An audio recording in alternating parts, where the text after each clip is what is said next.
नमस्कार। बिहार पॉलिटिक्स। नीतीश कुमार बर्खास्त, मंडल को कमंडल ने कुचला। नीतीश कुमार का नाम आते ही बिहार का नाम याद आ जाता है। नीतीश कुमार जो पिछले 2 दशकों से बिहार के मुख्यमंत्री रहे हैं, अब वे राज्यसभा में हैं। ये नीतीश कुमार का डिमोशन है, लेकिन यह इतना तय करता है कि बिहार में भारतीय जनता पार्टी के लिए अब रास्ता पूरी तरह से साफ हो गया है। नीतीश कुमार कभी सामाजिक न्याय और सेकुलरिज्म की राजनीति के प्रमुख नेताओं में से एक थे, लेकिन राजनीतिक मजबूरियां, गठबंधन और उम्र के साथ साथ उनकी इमेज बदलती गई। अब नीतीश कुमार बिहार की राजनीति एक नए दौर में जा रही है, जहां नीतीश युग खात्मे की ओर है। बड़ा सवाल अब यह है कि नीतीश कुमार के साथ साथ बिहार में सेकुलरिज्म, सामाजिक न्याय और राजनीति का युग भी खत्म हो जाएगा। इसी के साथ बिहार के पिछड़े, दलित, मुस्लिमों की चाबी पूंजीपाठी, ऊंची, ब्राह्मण, राजपूत और कायस्थ जातियों के हाथों में अंग्रेजों के जमाने की तरह रह जाएगी। नीतीश कुमार जयप्रकाश नारायण के संपूर्ण क्रांति आंदोलन में से राजनीति में आए थे। वे अब राम मनोहर लोहिया, कर्पूरी ठाकुर, सत्येंद्र नारायण सिन्हा और वीपी सिंह जैसे समाजवादी नेताओं के वैचारिक विरासत को आगे ले जाने वाले नेता थे। साल 1990 में वीपी सिंह सरकार ने मंडल आयोग की सिफारिशें लागू की, जिससे वो ओबीसी के 27% रिजर्वेशन का रास्ता साफ हुआ। नीतीश कुमार सामाजिक न्याय की इस विचारधारा का हिस्सा थे और बिहार में ओबीसी रिजर्वेशन के सबसे बड़े समर्थक थे। साल 1994 में नीतीश कुमार ने कुर्मी कोयरी वोट बैंक को ध्यान में रखकर जॉर्ज फर्नांडिस के साथ समता पार्टी बनाई। साल 1996 में समता पार्टी भाजपा से गठबंधन कर भाजपा में नीतीश कुमार का यह शुरुआती गठबंधन सिर्फ राजनीतिक हितों के लिए था। नीतीश कुमार ने भाजपा के गठबंधन के बावजूद विचारधारा में कोई समझौता नहीं किया। साल 1998 से साल 2004 तक अटल बिहारी वाजपेयी सरकार ने नीतीश कुमार रेल, भूतल परिवहन, कृषि मंत्री रहे। इस दौर तक सांप्रदायिक ताकतों तक के साथ राजनीतिक गठबंधन के बावजूद नीतीश कुमार की इमेज सेकुलर और समाजवादी नेता की रही। लेकिन साल 2005 में भाजपा के साथ गठबंधन में नीतीश कुमार पहली बार बिहार के मुख्यमंत्री बने। उन्होंने मुख्यमंत्री बनने के बाद महिलाओं के लिए 50% पंचायती राज आरक्षण लागू किया। अत्यंत पिछड़ी व जातियों के लिए अलग श्रेणी की ईबीसी बनाई। इस वर्ग की विशेष योजनाएं शुरू की। ईबीसी को सरकारी नौकरियों में रिजर्वेशन। साल 2023 में जब नीतीश कुमार भाजपा के साथ गठबंधन सरकार चला रहे थे, तब उन्होंने बिहार में पहली बार राजनीति जाति पर आधारित सर्वे कराया। यह जातिगत सर्वे ओबीसी, ईबीसी और राजनीतिक फायदा पहुंचाने वाला ऐतिहासिक कदम साबित हुआ। नीतीश कुमार का यह कदम मंडल राजनीति का विस्तार ही था। कभी सेकुलरिज्म के प्रणेता थे नीतीश कुमार, आज भाजपा की गोद में बैठे हैं। लेकिन एक समय था जब वे सेकुलरिज्म को अपना मूल सिद्धांत मानते थे और अपने इस सिद्धांत के लिए किसी भी हद तक जा सकते थे।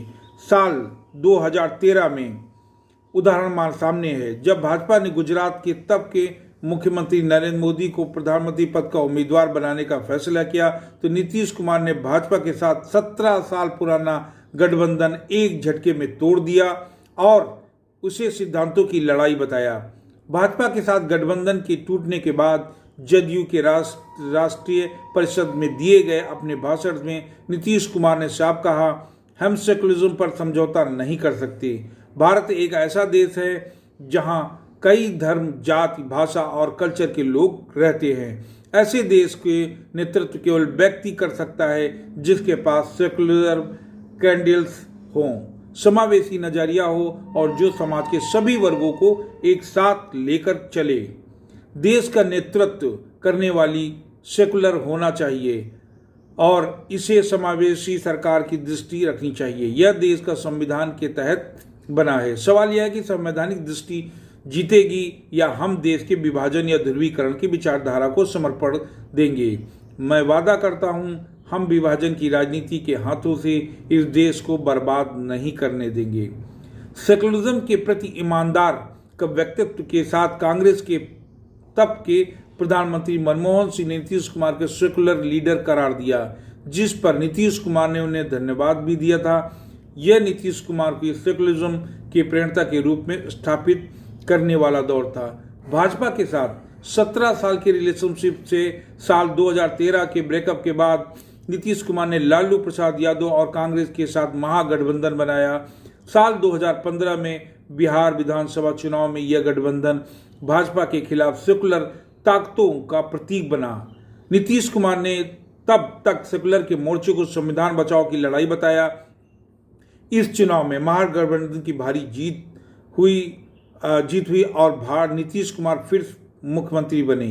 इस दौरान उन्होंने भाजपा को बड़ा झूठा पार्टी बोला जैसे शब्दों से नवाजा और कहा कि उनका सेकुलरिज्म सत्ता के लिए नहीं बल्कि सिद्धांत के लिए है। सिद्ध नीतीश कुमार की राजनीतिक जड़ें समाजवादी की आंदोलन से जुड़ी हैं।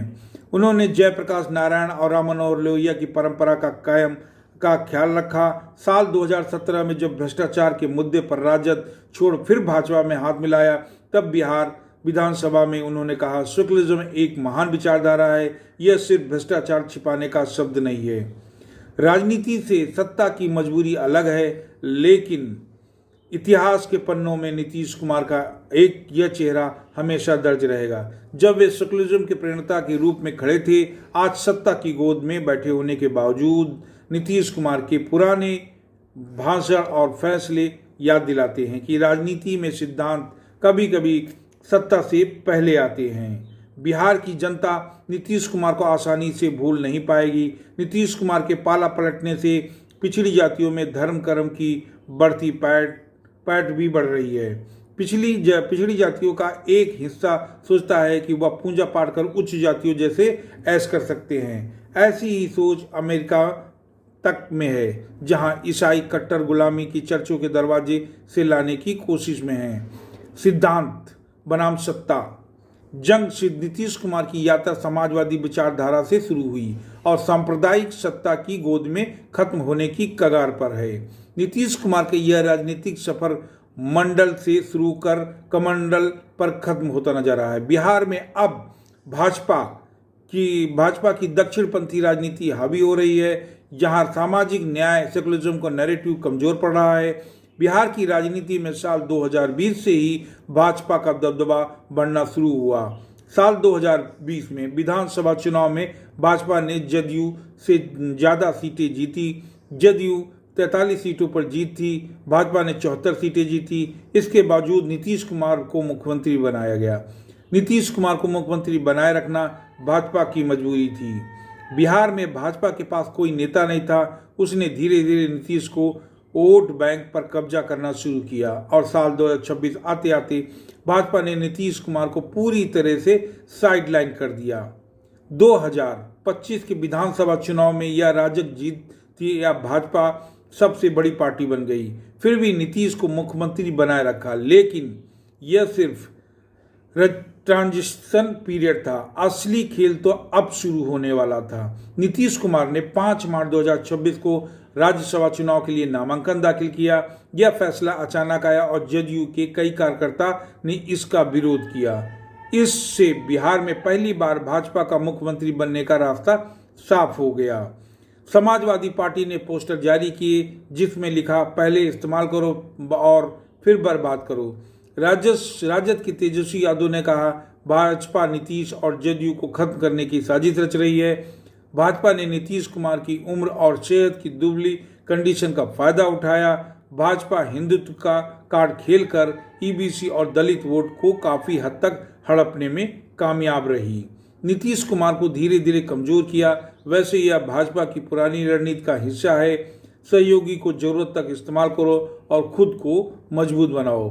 अब बिहार में भाजपा की राजनीति शुरू हो गई है और जदयू भविष्य संकट में है। बिहार में अब स्कूल कॉलेजों की जगह मंदिरों की मरम्मत की जा रही है। नीतीश कुमार खुद सीतामढ़ी में जानकी मंदिर बनवा रहे हैं। सामाजिक न्याय की लड़ाई क्यों जरूरी है? सदियों पुरानी जाति पर आधारित गैर बराबरी की चुनौती देने के लिए ही सामाजिक न्याय की लड़ाई जरूरी है। यह ओबीसी की जातियों की मुख्य धारा से जोड़ने का मिशन है। सामाजिक न्याय का मतलब केवल आरक्षण या वोट बैंक की राजनीति नहीं है, बल्कि संवैधानिक मूल्यों की रक्षा, बराबरी और आज़ादी और भाईचारे का साकार करने की कोशिश है। ओबीसी वह वर्ग है जो वर्ण व्यवस्था से में शूद्र माना गया और सदियों तक सामाजिक तौर पर अनदेखा और मजदूर बना रहा। यही वजह है कि ओबीसी की आबादी सबसे ज़्यादा होने के बावजूद संसाधनों में भागीदारी सबसे कम रही, और इसी भागीदारी को बढ़ाने के लिए ओबीसी के कई नेता उभरे। उन्हीं नेताओं की बदौलत बिहार में सामाजिक न्याय की लड़ाई की शुरुआत हुई। आपको हमारी ये वीडियो कैसी लगी हमें ज़रूर बताइएगा। मिलते हैं एक नए वीडियो में, उससे पहले हमारे चैनल को सब्सक्राइब जरूर करिए। नमस्कार।